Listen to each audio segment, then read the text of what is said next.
So we're going to be looking at what could be one of my favourite conditionals, the second conditional.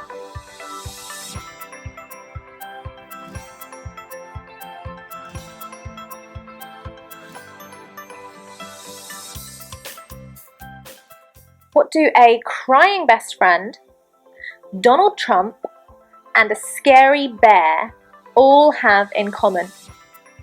Well, they're all reasons that we could use the second conditional.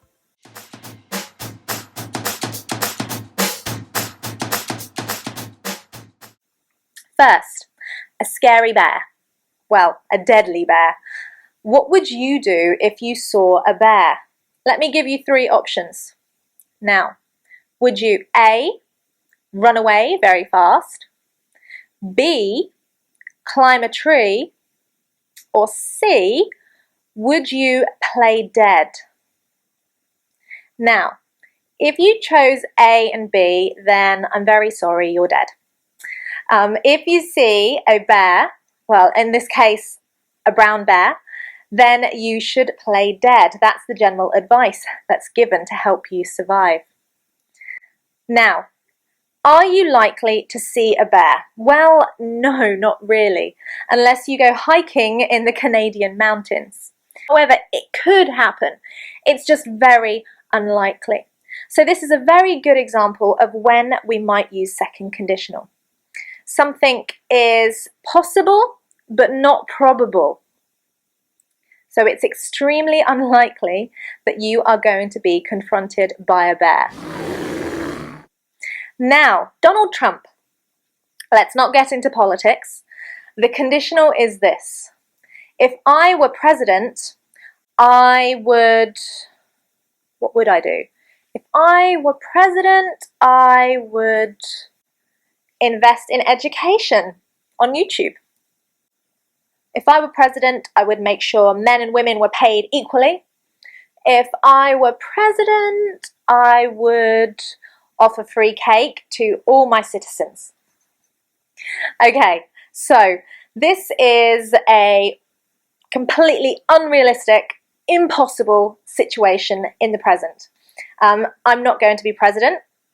I'm not president now, and so this shows the difference between first and second conditional quite clearly.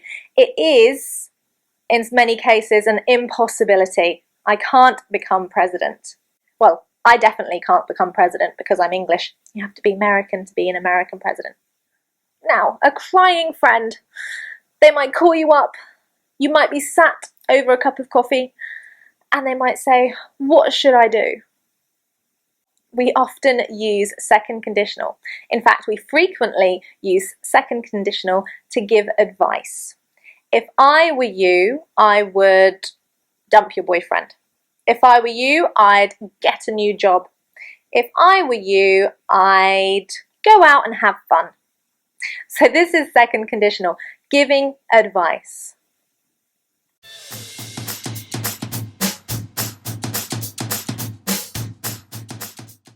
So that's why and when to use second conditional.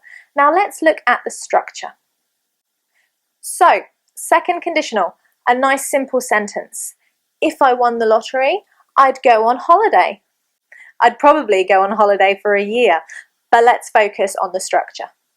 So, as you can see, we have if, but let's see, what tense do we have after if? We have the past simple. So if I won, not if I win. Of course, we have our subject, our object, and we have our comma when we have the if clause first. Now, in the result clause, we have I'd.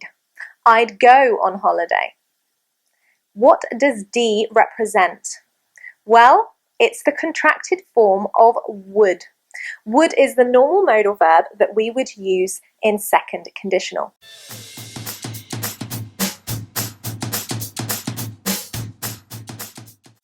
You could, of course, use maybe should or could, but most often we use would. However, like will, I'll, you'll, she'll, they'll, we would contract would. It's much more natural. So, I'd, she'd, you'd, they'd, he'd, we'd. I think that's it. Okay, so contracting the would again is a great way to help you sound more natural, but also recognize it when you are listening to a native speaker. Okay, and after modal verbs like would, what verb do we have? That's right, the infinitive form. So there we go. Very simple structure. If plus past simple plus would plus infinitive verb.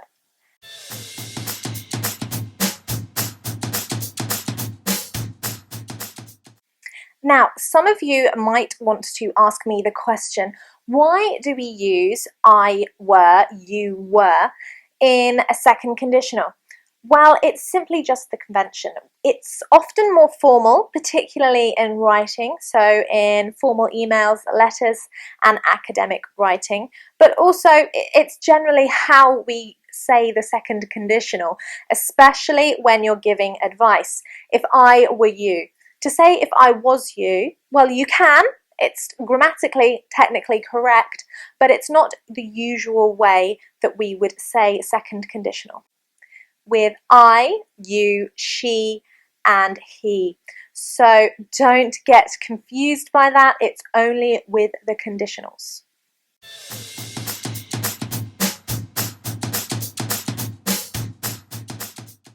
Now remember, it's important to compare and contrast the conditionals so we understand the difference in meaning. For example, if I win the lottery, I'll go on holiday, and if I won the lottery, I'd go on holiday. Both of those are possible. However, one indicates that we think it is much more unlikely to happen. Using the second conditional suggests it's a dream. It's unlikely you'll win the lottery. However, using first conditional, if I win the lottery, I'll go on holiday, this kind of implies you're very optimistic and you think it's a real possibility. So, depending on your perspective, you could use first or second. So, your homework, conditional chain, starting with if I won the lottery. Let's imagine you've become rich. So, if I won the lottery, I'd buy a big house. If I bought a big house, I'd have a big garden. If I had a big garden, I'd get a big dog. If I got a big dog, what would I do? Have to walk it a lot? If I had to walk the dog a lot, I'd get lots of exercise. If I got lots of exercise, I could eat more cake. See how far you can go with those conditionals, guys. They are a really lovely way of practicing the structure and also emphasizing the reasons why we use those particular conditionals. So thank you so much for watching again. I can't wait to hear what you would do if you won the lottery. Don't forget to subscribe below and find us on Facebook, Twitter, Instagram, Snapchat. Well, the links are below in the description. Thank you for watching. Bye.